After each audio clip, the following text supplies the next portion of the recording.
Salam solusi. Teman-teman semua, kita hari ini akan menemui beberapa kelompok dan dalam kelompok ini nanti akan mendiskusikan sesuai dengan topik-topik yang sudah dibagi. Kita berharap ada masukan, ada kritik, ada pertanyaan dari kita yang sedang mengamati video ini. Mudah-mudahan ini menjadi salah satu bagian dari proses pembelajaran kita supaya kemudian hari kita menjadi lebih baik lagi. Demikian saya kira untuk kita nikmati bersama diskusi ini. Salam solusi. Assalamualaikum warahmatullahi wabarakatuh. Kami dari kelompok 8 ingin mempresentasikan materi kami. Di sini saya sebagai moderator Arifia Amanda Saragih dan teman saya sebagai pemateri Ika Syafitri. Baiklah, di sini saya akan mempersilahkan untuk pemateri menyidangkan materinya. Saya akan menjelaskan tentang materi kami yang berjudul Mengenal Kajian Aksiologi. Pengertian aksiologi berasal dari bahasa Yunani, yaitu dari kata axios yang memiliki arti nilai dan logos. Menurut para ahli, Muhammad Adib, aksiologi adalah cabang filsafat yang membahas mengenai orientasi atau nilai suatu kehidupan. Dan menurut Jujun Surya Sumantri, aksiologi adalah teori nilai yang berkaitan dengan kegunaan dari pengetahuan yang diperoleh. Apakah yang dimaksud dengan nilai? Istilah nilai berasal dari bahasa Latin, yaitu valere yang memiliki arti berguna. Menurut Paulus Wahana, dalam bukunya yang berjudul Nilai Etika, Aksiologi, Max Scheler menjelaskan bahwasanya teori mengenai pembahasan mengenai jenis nilai menjadi pembahasan khusus, dimulai akhir abad ke-19. Menurut pandangan Wahana Paulus, ada 3 pandangan yang dikemukakan Wahana Paulus, yaitu pandangan yang mengkategorikan nilai dengan pengalaman, pandangan yang menyatakan bahwa nilai merupakan hakikat, pandangan yang menyatakan bahwa nilai berada bukan pada dirinya sendiri. Yang ketiga, kerangka teori kajian aksiologi. Sebagaimana yang telah dijelaskan pada bagian sebelumnya, bahwa aksiologi merupakan cabang filsafat yang membahas dan mengkaji nilai-nilai.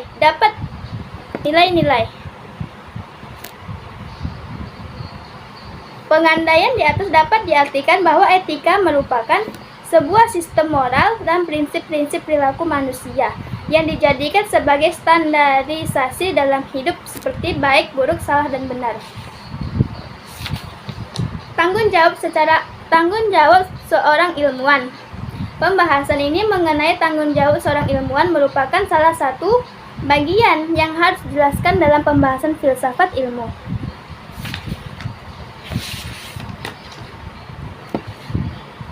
Unsur penelitian dalam pengembangan ilmu pengetahuan.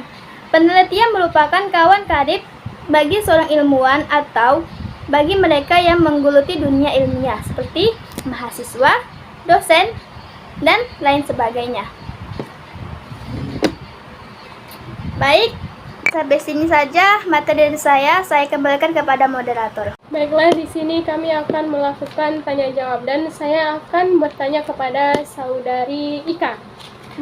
Yang pertama, sebutkan pengertian aksiologi. Baik, saya di sini akan menjawab pertanyaan dari saudari Arifia Amanda. Aksiologi berasal dari bahasa Yunani, yaitu dari kata axios yang memiliki arti nilai dan logos. Di dalam Kamus Besar Bahasa Indonesia mengartikan aksiologi sebagai kegunaan ilmu pengetahuan bagi kehidupan manusia.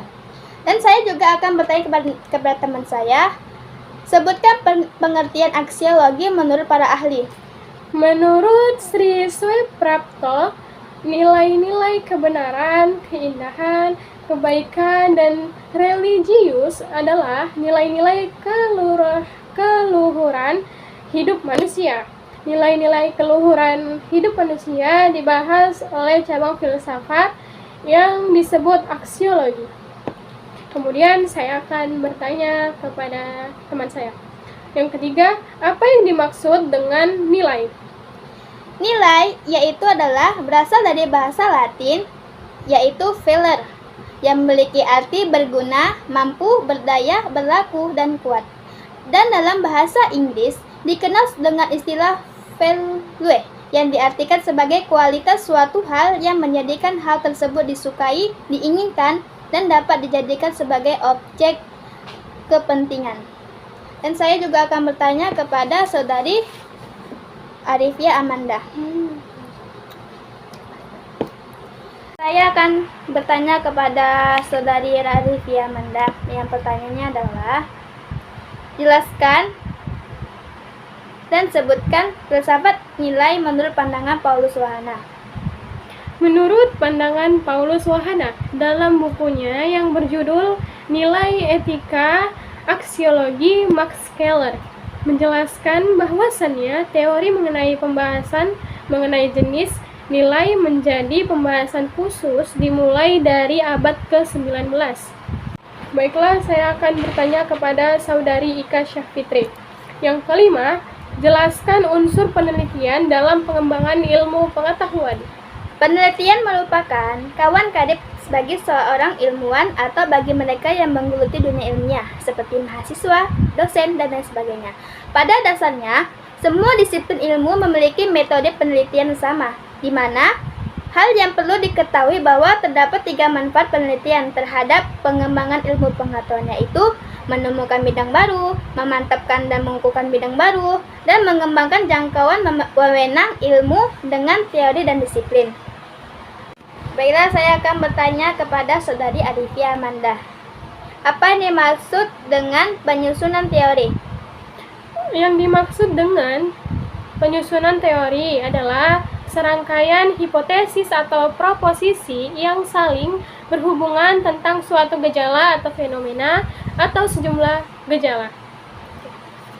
Di sini saya akan bertanya kepada saudari Arifia Amanda. Sebutkan 3 interpretasi tentang hakikat seni. 3 interpretasi tentang hakikat seni yaitu: 1. Seni sebagai penembusan penetrasi terhadap realisasi di samping pengalaman. Yang kedua, seni sebagai alat untuk kesenangan. Seni tidak berhubungan dengan pengetahuan tentang alam dan memprediksinya, tetapi manipulasi alam untuk kepentingan kesenangan. Yang ketiga, seni sebagai ekspresi sungguh-sungguh tentang pengalaman. Di sini saya akan bertanya, sebutkan keterkaitannya estetika dengan Islam. Keterkaitan estetika dengan Islam yaitu di mana keindahan yang dihasilkan oleh para seniman atau lainnya harus berselaraskan dengan nafas-nafas keislaman. Artinya, keindahan yang dihasilkan yang mengikuti atau berpedoman dengan Al-Quran dan Sunnah Nabi Muhammad SAW. Saya akan bertanya kepada saudari Arifia. Apa yang dimaksud dengan verifikasi? Yang dimaksud dengan verifikasi yaitu diajukan ketika seorang ilmuwan mendapat hal yang aneh atau ketidakcocokan hasil temuannya dengan beberapa teori yang diajukannya. Baiklah, saya akan bertanya, sebutkan 3 manfaat penelitian terhadap pengembangan ilmu pengetahuan. Penelitian terhadap pengembangan ilmu pengetahuan itu yaitu: 1. Menemukan bidang baru pengetahuan dengan penemuan dan inovasi. 2. Memantapkan dan mengukuhkan bidang baru melalui pengujian atau hipotesis yang relevan dengan bidang ilmu yang dikaji. 3. Mengembangkan jangkauan wewenang ilmu dengan teori dan disiplin. Peranan penelitian sangat menentukan atas perkembangan ilmu pengetahuan. Tanpa adanya penelitian, ilmu pengetahuan akan menjadi stagnan, tetap, dan tidak memunculkan hal-hal yang baru. Baiklah, sekian presentasi video dari kami. Wassalamualaikum warahmatullahi wabarakatuh.